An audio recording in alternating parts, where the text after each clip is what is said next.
Hola, estamos acá en este segundo teórico de nuestra materia Producción de Conocimiento en la Intervención Sociocomunitaria. En este teórico vamos a continuar trabajando con el texto que escribimos con Daniela Bruno, la titular de la cátedra, y sobre el que ya habíamos empezado a trabajar en el teórico anterior. Recuerdan que en ese texto, para nosotras, están planteadas algunas de las cuestiones conceptuales, teóricas más importantes y que van a direccionar todo lo que vamos a hacer y vamos a trabajar a lo largo de este cuatrimestre en el marco de esta materia. En el teórico anterior, lo que nosotras decidimos trabajar son algunos ejes o algunos temas que hemos desarrollado en ese texto y que tienen que ver fundamentalmente con una de las prácticas que para nosotras es central en esta materia, que tiene que ver con la práctica de la intervención. Entonces recuperamos un poco el significado de la palabra intervención o los significados, si nosotros retomamos un poco lo que plantea Carballeda, recuperando un poco la polisemia de ese sentido de la intervención, qué ideas legitimaron las distintas intervenciones a lo largo de la modernidad. Recuerdan que hablábamos sobre la idea del progreso y la idea del desarrollo, que en algún punto guiaron, estructuraron algunos sentidos vinculados con la intervención en el proyecto moderno, y además después estuvimos trabajando algunas de las cuestiones vinculadas con los aspectos que hacen a una intervención, recuperando un poco la idea del proceso de construcción del problema, que va en algún punto a direccionar, a guiar las intervenciones. Nosotras decíamos que determinadas maneras de construir un problema social en algún punto también estructuran o guían o en algún punto condicionan las distintas intervenciones sobre ese problema social. Y ahí hacíamos entrar a la otra gran práctica, que esta sí es una práctica protagónica, central en el marco de nuestra materia, que tiene que ver con la práctica de producir conocimiento para la intervención. No nos interesa tanto la intervención en sí misma, sino los modos de producir conocimiento sobre las distintas intervenciones. Y ahí nosotras empezábamos a considerar, a discutir y a debatir y a presentarles también distintas versiones de esos modos de producción de conocimiento que también se instalaron en el proyecto de la modernidad, que tenían que ver primero con esos dos paradigmas centrales que se presentan como antinómicos dentro de las ciencias sociales, que tienen que ver con el paradigma más positivista, que tiene determinados supuestos ontológicos, epistemológicos, axiológicos, determinadas maneras de concebir la ciencia y el conocimiento científico y a los sujetos que intervienen en ese proceso, y el paradigma comprensivista o el paradigma de raíces fenomenológicas o también constructivista, que por supuesto tiene otros supuestos ontológicos, epistemológicos, axiológicos y otras maneras de concebir la ciencia, el conocimiento científico y de los sujetos que intervienen en ese proceso de conocimiento. Para nosotras esas no son las únicas dos versiones que tenemos de producir conocimiento, sí son las paradigmáticas, sí son sobre las que el mundo debate, sí son las que se presentan como antinómicas, y que no son tan antinómicas porque también mencionábamos y también mencionamos en el texto que en algún punto en el plano de lo técnico, de lo metodológico, hay todo el tiempo una manera de combinarlas, de triangularlas, de complementar para complejizar esa mirada sobre el objeto que nosotras estudiamos. Pero hay una tercera versión que es la que a nosotras sí nos interesa trabajar con ustedes y plantearle los debates vinculados con lo ético, con lo político, con la idea de la ciencia comprometida, la ciencia del análisis crítico, la ciencia dialogada, participativa también, que tiene que ver con esos enfoques más implicativos, socioprácticos, participativos, que buscan no solamente construir objetos de conocimiento, no solamente considerar a los objetos de conocimiento sino como sujetos de conocimiento, sino que también implica coproducir conocimiento para la transformación social. Bien. Con esta recuperación de algunos de los conceptos que trabajamos en el teórico anterior, vamos a partir este teórico. Y en este teórico ustedes se van a encontrar con dos pequeños videos. Uno de estos videos es este que yo les estoy presentando ahora, que formaría como la primera parte de este teórico, y otro pequeño video que va a ser la segunda parte de este mismo teórico y que va a trabajar Daniela Bruno, ¿sí? Pero, digamos, forma parte de los aspectos también nodales del texto que escribimos juntas y que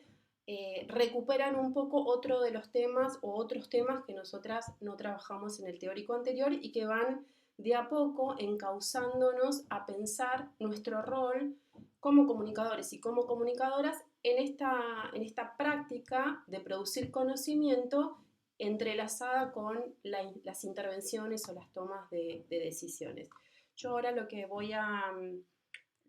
hacer es compartirles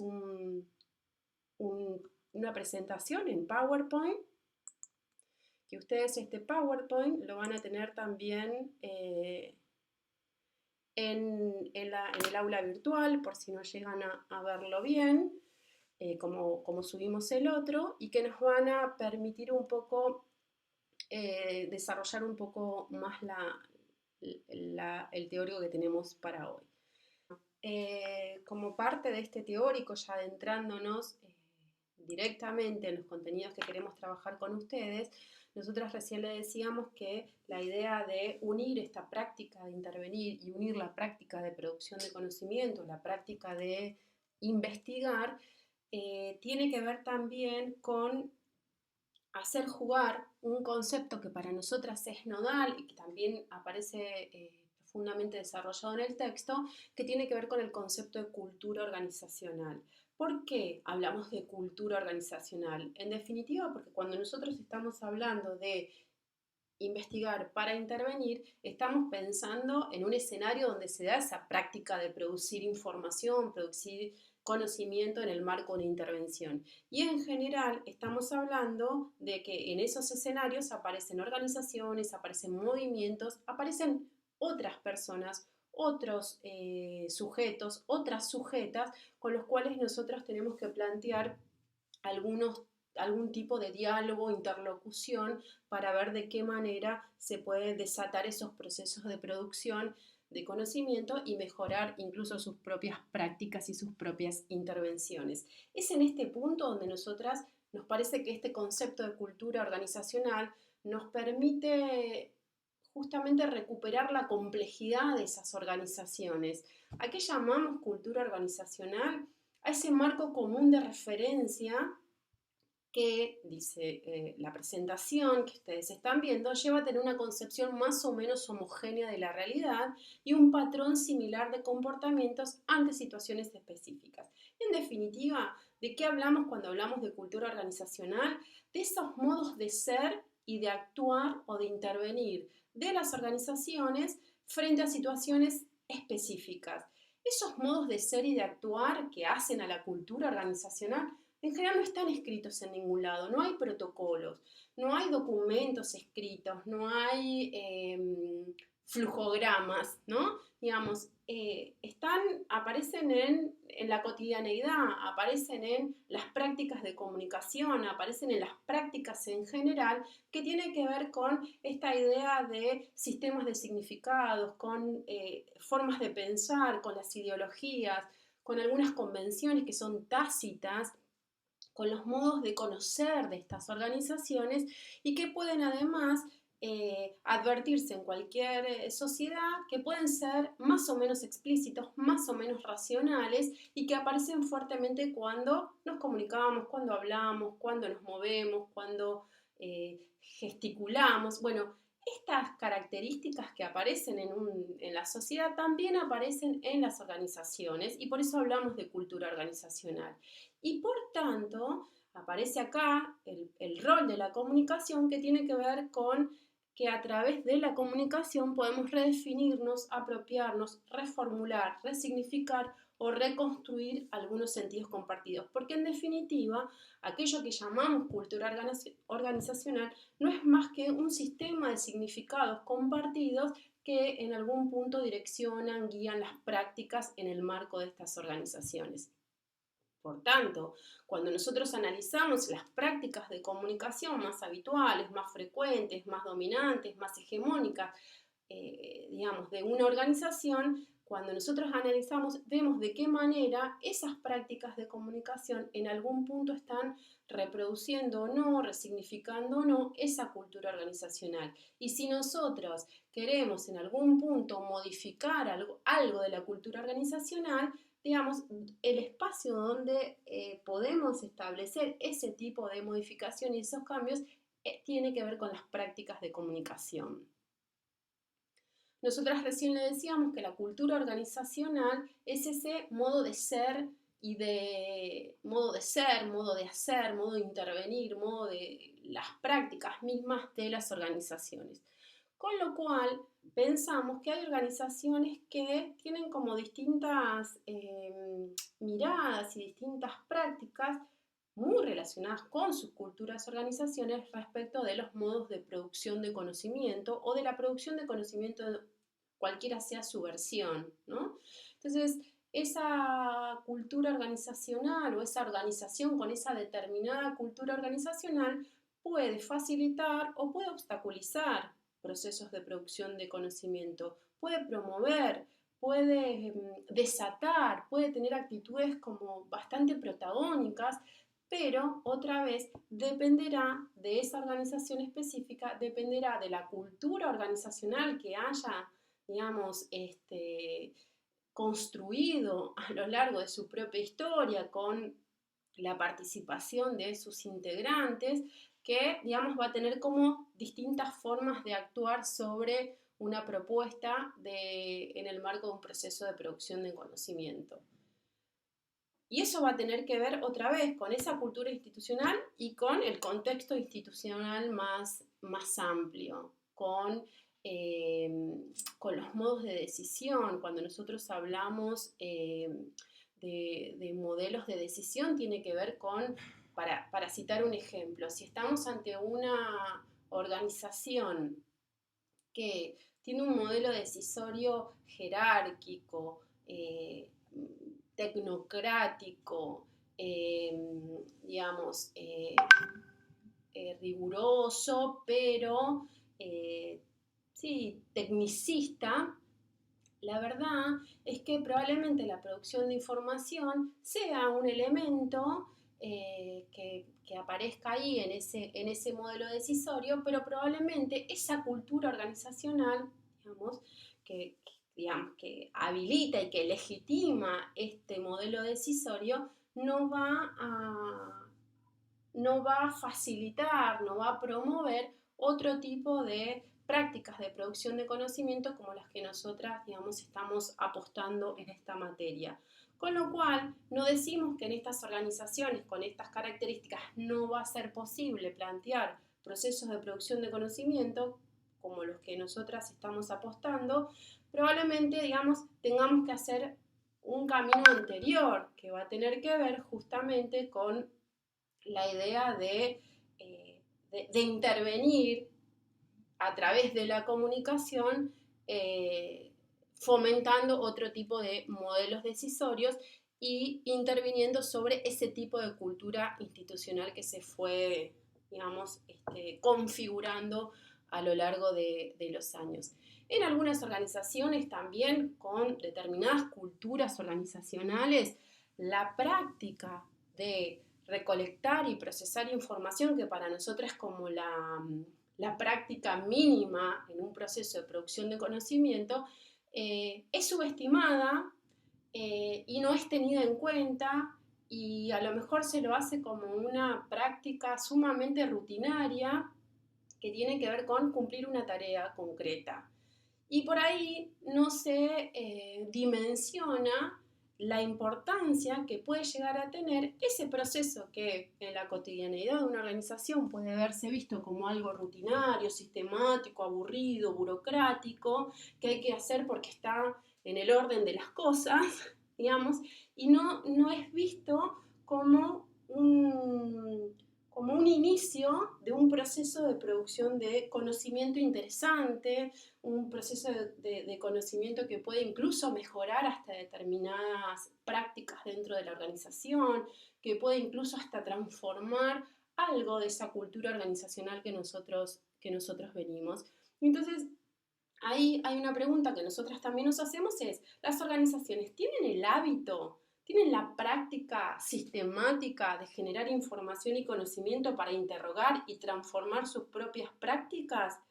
¿Por qué ocurre eso? Si es sí, ¿por qué? Digamos, ¿cuáles son esas organizaciones? ¿De qué manera lo hacen? ¿Qué interrogantes se plantean sobre sus propias prácticas? ¿Esos interrogantes modifican después? ¿Tienen la capacidad de modificar esas prácticas o no necesariamente? O hay organizaciones que ni siquiera tienen el hábito de generar información o de no ver esa información como susceptible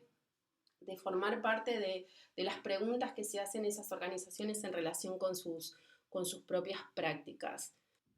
Entonces, si nosotras nos preguntamos sobre cuál es ese hábito, si es que existe, de las organizaciones para producir información y que esa información en algún punto vaya en dirección de interrogar sobre sus propias prácticas para mejorarlas, para transformarlas,